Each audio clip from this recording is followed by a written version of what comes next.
Mutfağımızdan misler gibi kek kokusu, elmalı ve bademli dilim kek tarifi geliyor Oktay Usta'dan. Tüm detayları. Buyurun.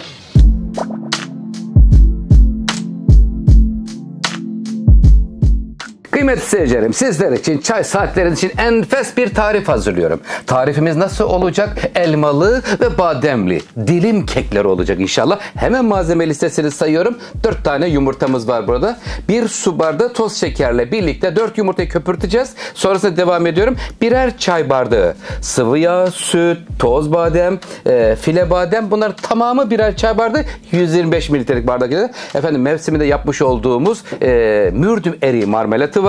İçerisinde bir paket kabartma tozu, bir paket vanilya, içinde 2 elma, 1 portakal kabuğu rendesi, biraz da şekerle birlikte aromalandırıyorum. Öncelikle sevgimizi veriyoruz. 4 yumurta, 1 su bardağı şekeri karıştırma kabın içerisine alıyorum. Bismillahirrahmanirrahim. Mikserle sevgiyle köpürtüyoruz. Lütfen takipte kalın.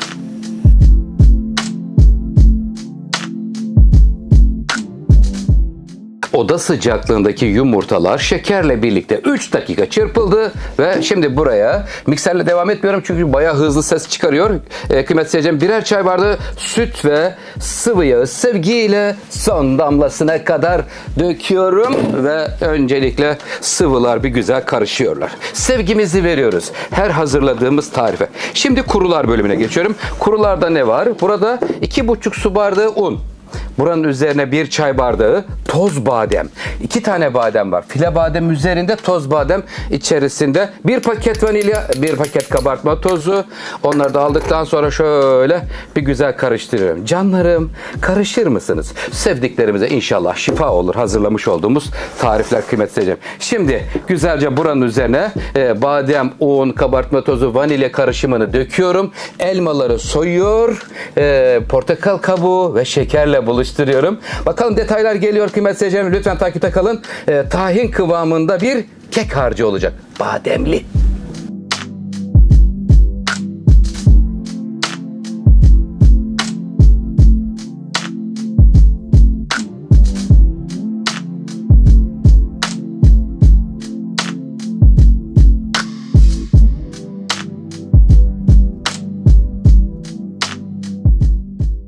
İki elmanın 3'te 1 parçasını buraya ayırdım kıymetli seyircilerim. Öbür içine koymuş olduğum elmayı ince doğradım. Buranın üzerine 1 yemek kaşığı toz şeker, biraz portakal kabuğu rendesi, böyle aroma veriyorum. Limon da olur. Mevsime göre ne seviyorsanız ondan koyabilirsiniz. İçine böyle portakalla elmayı burada bütünleştiriyorum. Gayet güzel oldu bakın. Görüyor musunuz? Şu güzelliğe bakın. Subhanallah. Rabbim ne güzel nimetler veriyor. Burası şeker, portakal kabuğuyla lezzetlendirilmiş, tatlandırılmış oldu. Gayet güzel, başarılı bir çalışma. Şimdi ilerliyoruz. Buraya geldiğimiz zaman 26 santimlik kalıbımıza yağlı kağıt koydum. Yağladım. Elmalı harcın 3'te 2'sini döktüm. Buraya üzerine yazdan hazırlamış olduğum benim mürdüm eriği marmelatımdan ya da sevdiğiniz marmelat ve reçellerden de yararlanabilirsiniz. Yeter ki ev yapımı olsun. Şimdi üzerine kalan elmalı harcımızı paylaştırıyoruz. Buranın üzerine de elmaları dizeceğiz ve badem koyduktan sonra fırın yolculuğu olacak. Oktay Usta'dan tam böyle mevsimine göre çay saatleriniz için özel spesiyel bir kek tarifi geliyor. Lütfen takipte kalın, bakalım Oktay Usta nasıl hazırlayacak. Yorumlarınızı, beğenilerinizi bekliyorum. İstediğiniz tarifler var mı? Yazın. Hazırlayacağım inşallah sizler için.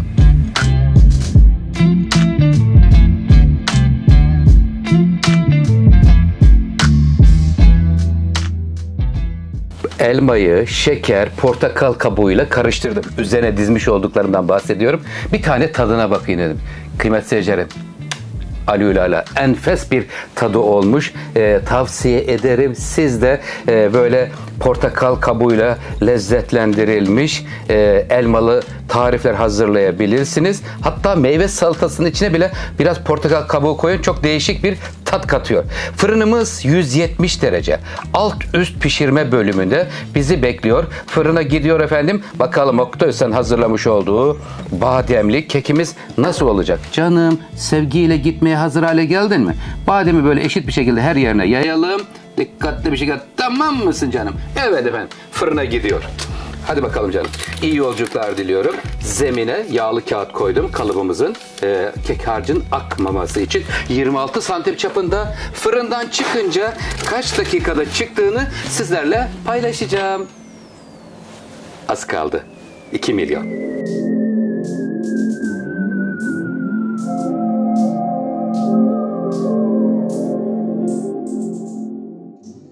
Bademli kekimiz fırından çıkmak üzere kıymetli seyircilerim.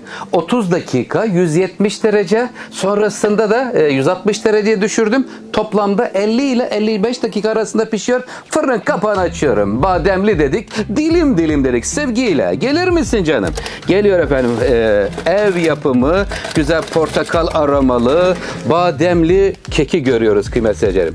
Sevgiyle pişirilmiş özel bir kek oldu. Nasıl buldunuz? Beğendiniz mi? Üzerine pudra şekeri eleyeceğim. Sonrasında da sevgiyle dilimleyeceğim. Efendim dilimlenmiş halinde sizlerle paylaşacağım. İstediğiniz tarifler var mı?